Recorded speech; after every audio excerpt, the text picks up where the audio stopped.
Nous sommes toujours dans la préparation spirituelle à ce mois béni du mois de Ramadan. Et comme nous l'avons dit, le croyant, pendant ces quelques jours qui restent, se prépare spirituellement. Il n'est pas dans une attente passive, mais il est en train de voir comment se rapprocher encore plus d'Allah subhanahu wa ta'ala pendant ce mois béni. À se préparer tel qu'on se prépare dans le projet terrestre, tel qu'on planifie de réussir nos projets terrestres, les projets spirituels et les projets d'adoration d'Allah subhanahu wa ta'ala méritent de nous encore plus d'attention. Et c'est des stations importantes, d'abord parce que c'est des stations où on recharge notre foi et notre croyance. C'est un moment où peut-être on a un peu plus d'éclaircissement au niveau de la vision, car la foi nous apporte une vision claire de ce qu'est la vraie vie, de la vie en général, qui englobe le visible et l'invisible, l'ici-bas et l'au-delà, qui englobe notre sort aussi dans l'au-delà auprès d'Allah subhanahu wa ta'ala quand nous allons être jugés. C'est cette vision-là qui s'éclaircit dans ces moments de spiritualité, dans ces moments avec Allah subhanahu wa ta'ala pendant notre adoration. Mais faudrait-il être conscient qu'une adoration a un objectif au niveau de la foi et un objectif au niveau de notre comportement. Et être conscient qu'Allah subhanahu wa ta'ala n'a pas besoin de notre adoration et que le premier bénéficiaire c'est nous-mêmes, individuellement mais aussi collectivement, et que derrière chaque culte il y a une spiritualité à réaliser dans l'ici-bas pour qu'on puisse être sauvé dans le delà. Et d'ailleurs, toute adoration a été liée à un objectif final. Et quand on parcourt le Coran et les hadiths du prophète alayhi salatu wassalam, souvent l'objectif final est un vivre ensemble où les gens sont heureux. On revient à l'objectif, celui de réaliser le bonheur dans l'ici-bas et dans l'au-delà. C'est une autre vision encore qui s'éclaircit de Dieu. Ce n'est pas un Dieu de punition, c'est un Dieu de miséricorde qui veut que du bien pour ses créatures.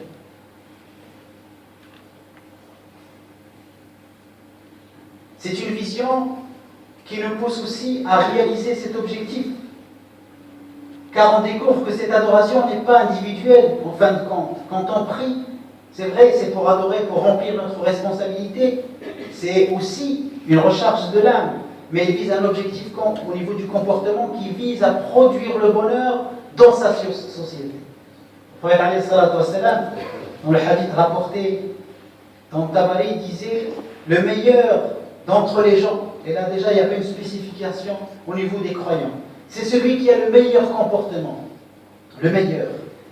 Ce n'est pas celui qui a fumé la rak'at, ce n'est pas celui qui a donné 1000 euros au niveau de l'aumône, ce n'est pas celui qui vient tout le temps à la mosquée. Le meilleur d'entre vous, c'est celui qui a le meilleur comportement.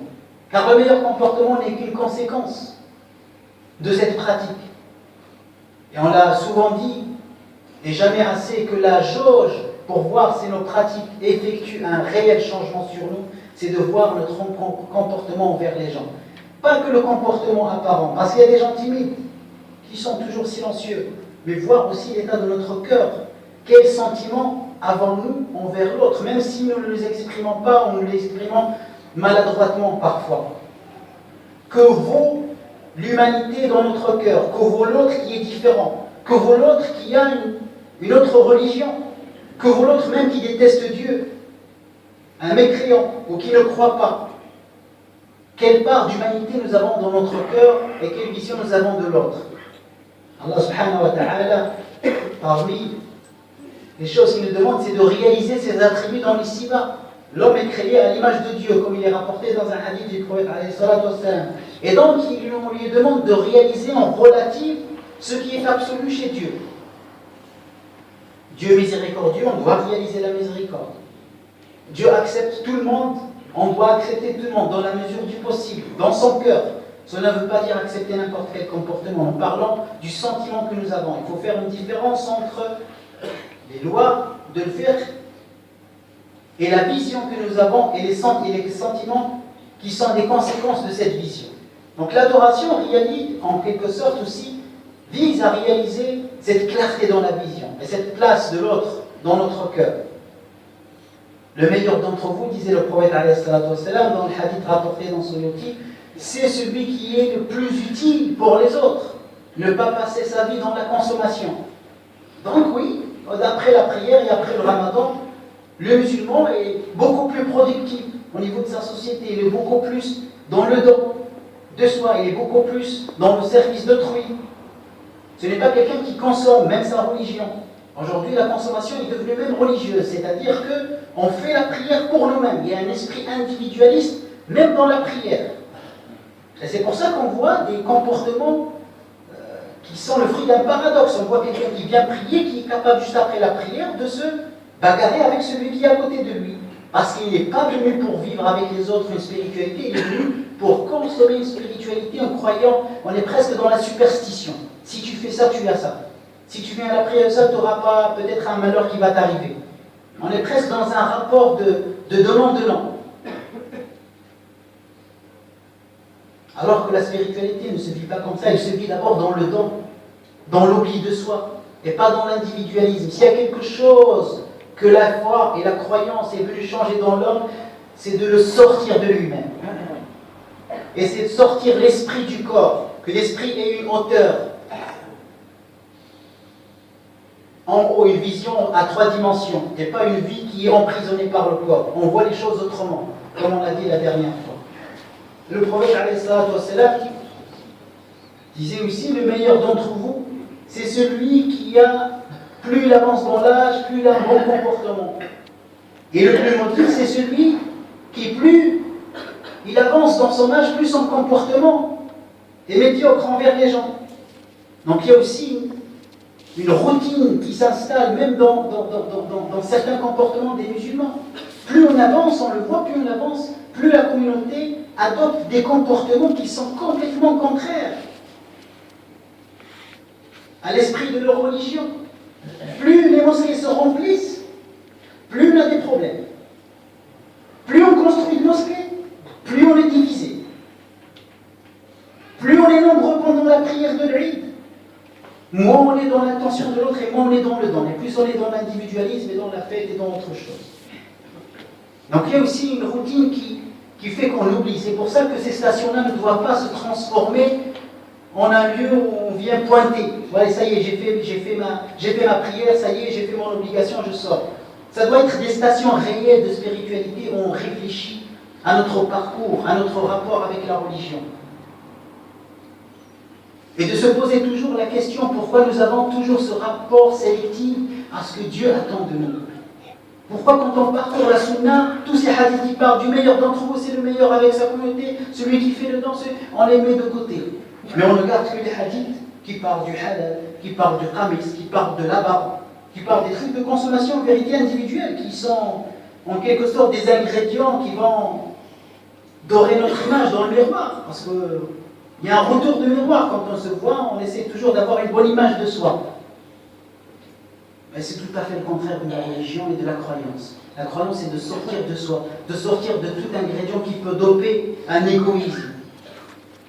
Et le fait d'avoir ce rapport sélectif dans les hadiths du prophète, dans tout ce que Dieu nous a demandé, et de s'orienter vers une catégorie plus qu'une autre, alors que l'autre catégorie est beaucoup plus valorisée, alors que le prophète dit que le meilleur d'entre vous, c'est celui-là. Il n'a jamais dit le meilleur d'entre vous, c'est celui qui a la plus longue barbe, ou le plus long qamis.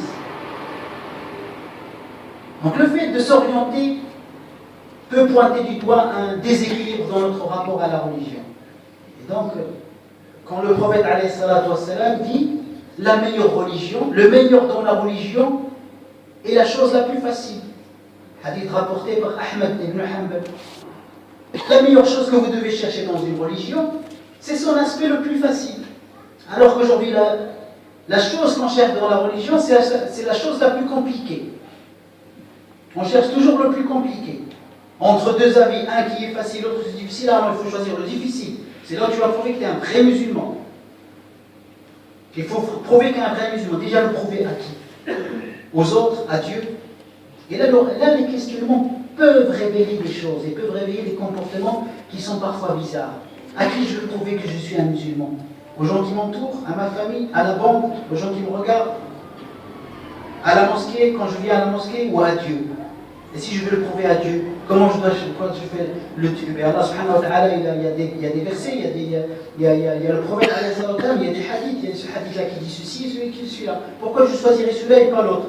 Et là, on commence à se poser des questions qui peuvent parfois nous libérer d'une adoration superficielle, d'une adoration en fait qui est mélangée avec l'adoration du regard de l'autre et l'adoration du regard de soi qu'on peut avoir dans le miroir. Donc c'est pendant ce mois que les musulmans doivent se poser ces questions pour réaliser cette taqwa, cette crainte d'Allah subhanahu wa ta'ala, car l'adoration, le culte, la foi ne peuvent pas aussi se réaliser si on n'a pas des moments de méditation et des stations d'autocritique par rapport à notre rapport avec Allah subhanahu wa ta'ala et avec notre religion. Allahumma hadina fi man hadayt, wa hadina fi man afayt, wa lana fi man tawallayt, barik lana fi man a'tayt, wa qina wasrif 'anna bi rahmatika sharra ma qadayt, fa innaka taqdi wa la yuqda 'alayk, fa innahu la yudhillu man walayt wa la yu'izzu man adayt.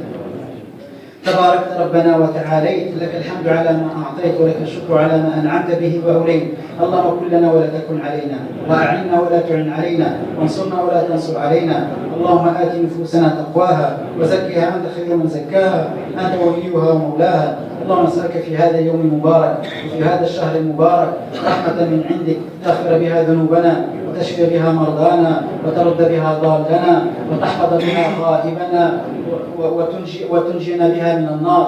اللهم ارحمنا فإنك بنا راحم ولا تعذبنا فإنك علينا قادر. اللهم أعن أولادنا على أداء الامتحانات، اللهم أعنهم يا أرحم الراحمين. اللهم سهل أمورهم يا أرحم الراحمين برحمتك يا أرحم الراحمين. اللهم صل على سيدنا محمد وعلى آل سيدنا محمد كما صليت على سيدنا إبراهيم وعلى آل سيدنا إبراهيم، وبارك على سيدنا محمد وعلى آل سيدنا محمد كما باركت على سيدنا إبراهيم وعلى آل سيدنا إبراهيم في العالمين إنك حميد مجيد.